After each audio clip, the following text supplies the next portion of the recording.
Ya, Assalamualaikum warahmatullahi wabarakatuh.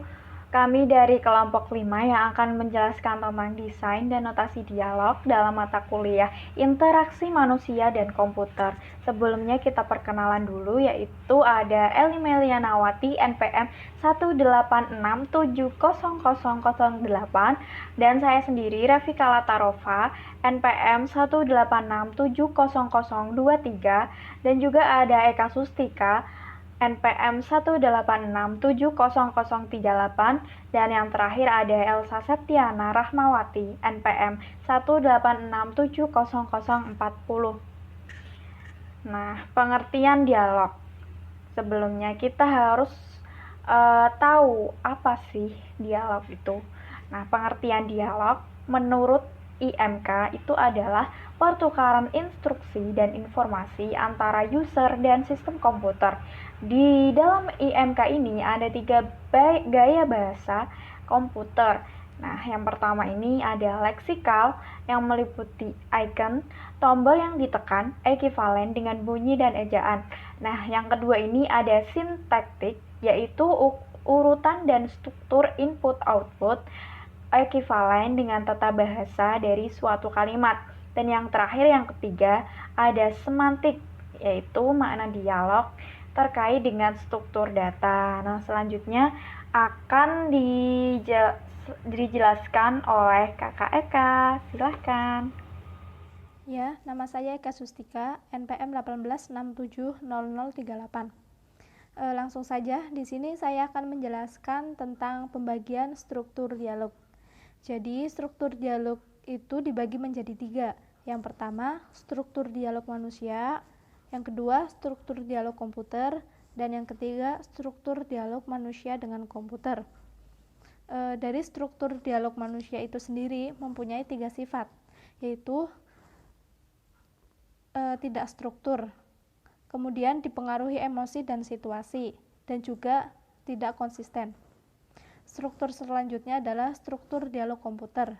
Biasanya hal yang perlu diperhatikan dalam struktur dialog komputer ialah pertama, rangkaian dialog harus menggambarkan struktur tugas. Yang kedua, perlu ditambahkan help dan tutorial. Yang ketiga, rangkaian dialog harus urut sesuai struktur tugas. Selanjutnya adalah struktur dialog manusia dengan komputer. Karakteristik dialog manusia dengan komputer ada berbagai macam. Yang pertama, dialog disebutkan dengan urutan tertentu. Yang kedua, dialog telah ditetapkan sebelumnya. Yang ketiga, beberapa bagian tertentu dari dialog dilakukan secara bersamaan. Yang keempat, dialog berikutnya pada umumnya tergantung pada respon dari partisipan. Yang kelima, dialog dengan komputer mungkin saja tidak mengakomodasi semua kejadian yang mungkin. Dan selanjutnya adalah deskripsi dialog biasanya tidak langsung menuju pada arti kata-katanya atau semantik, tetapi pada level sintaktik. Oke. Slide selanjutnya akan dijelaskan oleh Kakak Eli Melanawati. Assalamualaikum warahmatullahi wabarakatuh. Perkenalkan, saya Eli Melanawati, NPM 186700008. Di sini saya akan menjelaskan mengenai deskripsi pemisahan dialog dengan program.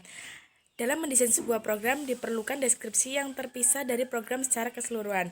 Ada 4 alasan utama deskripsi pemisahan dialog, yaitu mudah dianalisis, pemisahan elemen interface sistematis, dirancang sebelum pembuatan program atau desain, bisa menggunakan prototype. Nah, hal yang perlu diperhatikan dalam perancangan dialog yaitu rancangan dialog menggambarkan struktur tugas. Beberapa dialog digunakan untuk user support seperti help system, tutorial, subsystem. Rangkaian dialog diurutkan sesuai struktur tugasnya. Nah, model notasi dialog itu ada 2, yaitu notasi diafragmatik dan notasi tekstual. Dalam notasi diafragmatik, bentuk yang paling sering digunakan karena menggambarkan struktur dialog. Susah menjelaskan atau menggambarkan jika strukturnya terlalu kompleks. Nah, untuk contohnya itu ada flowchart, diagram Jackson, diagram alir, dan lain-lain. Untuk notasi tekstual, dalam notasi tekstual ada 3 metode yang digunakan, yaitu ada tata bahasa, aturan produksi, dan CSP, program ajaran. seterusnya akan dijelaskan oleh Kak Elsa. Terima kasih. Saya Elsa Septiana Rahmawati, NPM 18670040 akan melanjutkan yaitu klasifikasi kesalahan. 1. Mistakes atau aksi yang diambil berdasarkan keputusan yang salah. 2. Slips atau kesalahan yang tidak disengaja. 3. Capture error atau kesalahan karena kebiasaan. 4. Description error atau kesalahan melakukan aksi pada objek yang salah. 5. Data driven error atau kesalahan data karena editing. 6.